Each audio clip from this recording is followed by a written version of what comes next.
I found out I wasn't going to college the same way I found out most important things in my family. By accident, while standing in a hallway I wasn't supposed to be in. I was 17. It was a Tuesday in April. I'd come home early from track practice because it started raining, and I heard my parents talking in the kitchen. Not arguing, that's what got me. They were calm, matter of fact, like they were discussing a grocery list. My dad said, "Kayla's fund should cover it if we move the rest of what was set aside for Jordan." My mom said, "Jordan will figure it out. She always does." I stood in that hallway for a long time.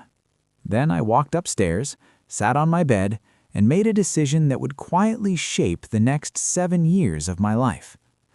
I was not going to say a word. I was not going to cry. I was not going to ask them why.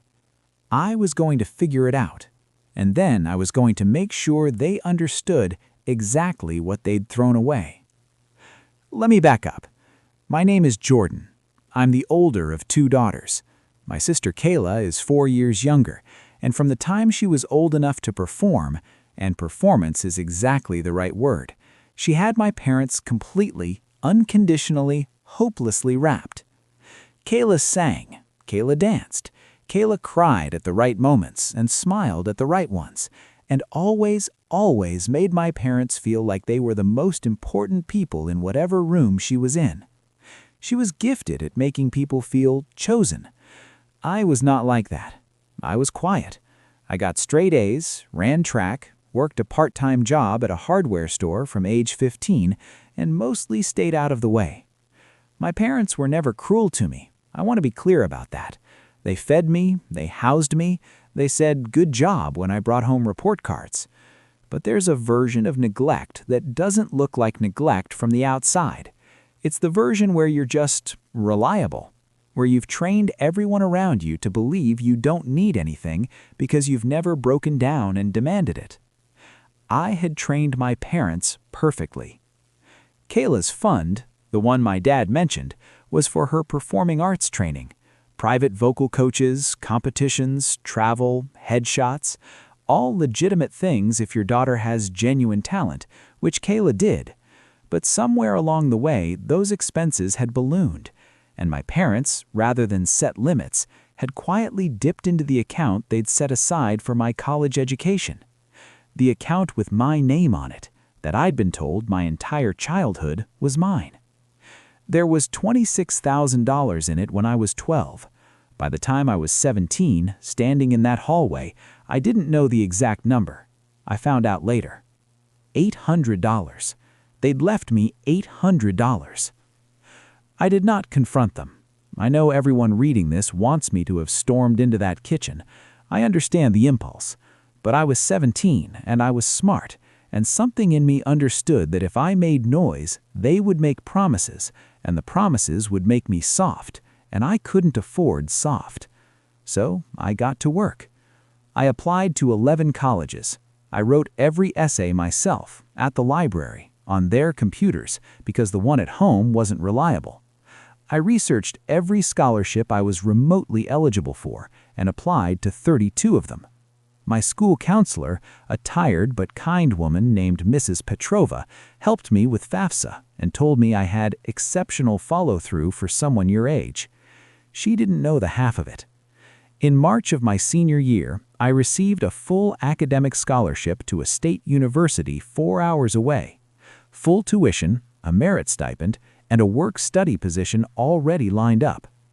I got the letter on a Saturday. I read it in my car in the driveway. Then I went inside, made myself a sandwich, and watched TV with my family like nothing had happened. I told them a week later, casually, over dinner. "I got a full scholarship," I said. "I'm covered." My mom looked up. "Oh, that's wonderful, honey." She smiled and turned back to her plate. My dad said, "See? We knew you'd figure it out." Kayla didn't look up from her phone. I smiled.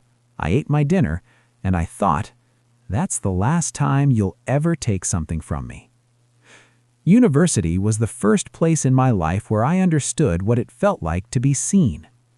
I studied business and finance.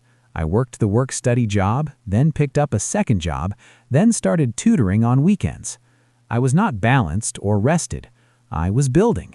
By my junior year, I had a small amount of savings and a clarity about money and contracts and leverage that I think can only come from having everything taken from you before you were old enough to protect it.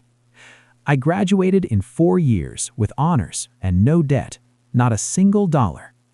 My parents came to graduation. They took photos. My mom cried.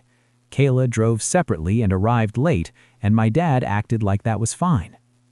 After the ceremony, my mom hugged me and said, "We're so proud of you." And I said, "I know." Not "thank you," not "I couldn't have done it without you." Just, "I know." My mom looked puzzled for a moment, then someone called her name and she turned away. The years after graduation were focused. I took a job at a financial consulting firm, moved to a city none of my family lived in, and worked with a ferocity that surprised even me. I had a mentor, a senior partner named Deborah, who had a laugh like a foghorn and zero patience for excuses, who told me in my second year, "You have very good instincts. You're afraid of nothing because you've already lost everything." I didn't explain to her why that was accurate. I just said thank you and got back to work.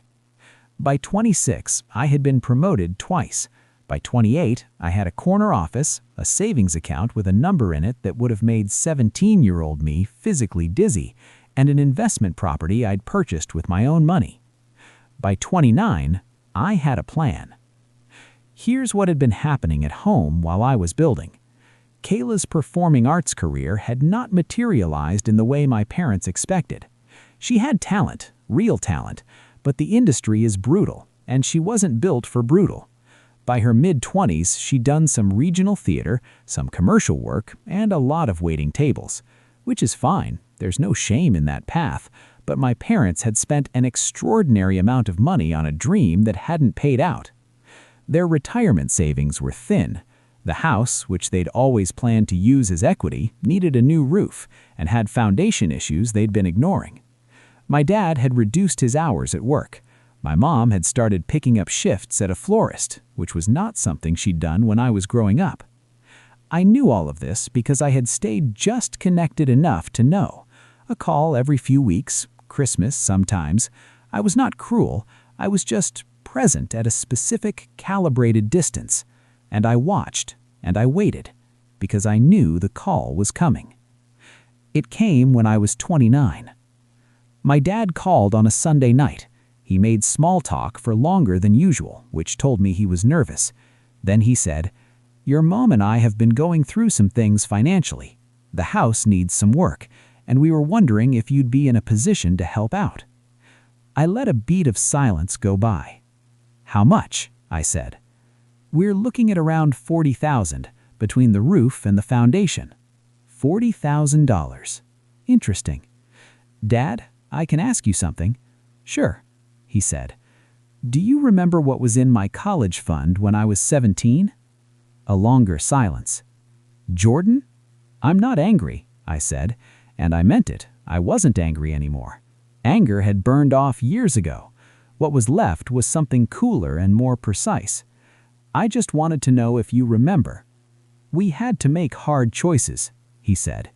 "Kayla needed—" "I know what Kayla needed. I also know what I needed. And I know that you knew I'd figure it out, so you made a decision." He didn't say anything. "I figured it out," I said. "I want you to understand that completely. Everything I have, I built. You didn't help me build it, and I'm not saying that to hurt you. I'm saying it because it's true, and I think you should know it." "Jordan," his voice had gone rough. "I'm not going to give you $40,000, but I'm also not going to let your house fall down. Here's what I'll do. I'll pay for the repairs, I'll manage the contractors, and the house will need to be put in my name as a condition." Silence. "That's your mother's home," he said. "I know, and it'll stay your home for as long as you live there. I'm not kicking you out. I'm offering to save it, but I'm not writing a check with no strings, Dad. I've earned the right to have strings." He said he'd talk to his mom. I said, "Take your time." They came back to me in 4 days. My mom cried on the phone. Not manipulatively, I don't think, but just genuinely. She said, "I didn't know you knew." "I've known for 12 years, I said. "We should have told you," she said. "We should have found another way." "Yes," I said. "You should have." There was a silence that held about 12 years of things we hadn't said. "Are you doing this to punish us?" she asked. "I'm doing this because it's a reasonable financial arrangement, and because I still love you, which is something you maybe don't deserve, but which I can't seem to get rid of." She made a sound that was somewhere between a laugh and a sob. "Okay," she said. "Okay." The paperwork took 2 months. The repairs took 3. I oversaw everything, interviewed 4 contractors, negotiated the price down by 11